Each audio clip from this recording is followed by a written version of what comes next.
Bonjour, nous voilà à Beaucouzé, sur le terrain où nous allons construire la maison Saint-Gobain.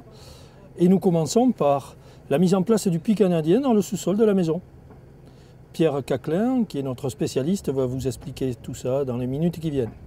Donc on est ici à Beaucouzé, sur le chantier de la maison Saint-Gobain, pour regarder la mise en place du système de puits canadien Elixair en fonte ductile de Saint-Gobain-PAM. Donc le puits canadien est un système de canalisation enterrée qui permet de véhiculer de l'air neuf pour le bâtiment. Donc l'air pénètre par une prise d'air extérieure équipée d'un filtre et d'une grille anti-moustique, par exemple, anti-insectes. Il circule à peu près à 2 mètres sous terre sur un réseau linéaire dimensionné par le service technique Elixair avant de pénétrer dans la maison et d'être distribué dans les pièces à vivre de la maison.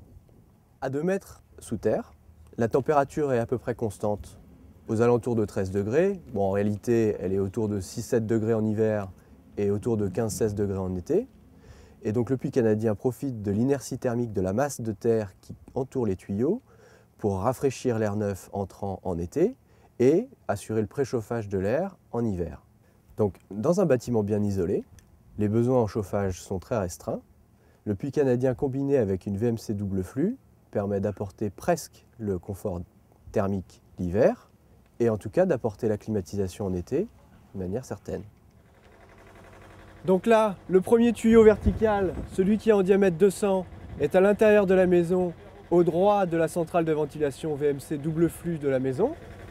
Tandis que le tuyau qui est un petit peu plus gros en diamètre 300, rien à voir, c'est le regard de collecte des condensats qui est à l'extérieur de la maison, qui sera rehaussé par un tampon fonte étanche et qui permet donc d'avoir un accès de visite et pour pouvoir évacuer l'éventuelle eau de condensation qui se forme dans le puits canadien. Pour chaque projet, il est nécessaire de faire un dimensionnement, c'est-à-dire déterminer la longueur du réseau, la profondeur et le diamètre des tuyaux. Pour réaliser ce dimensionnement, notre service technique a besoin de 3 éléments. Tout d'abord, la nature du sol, c'est un point déterminant. Le débit de renouvellement d'air nécessaire pour le renouvellement de la maison. Troisièmement, connaître le plan de masse pour envisager l'implantation et rendre le réseau réaliste, être certain de la position de la prise d'air dans le jardin.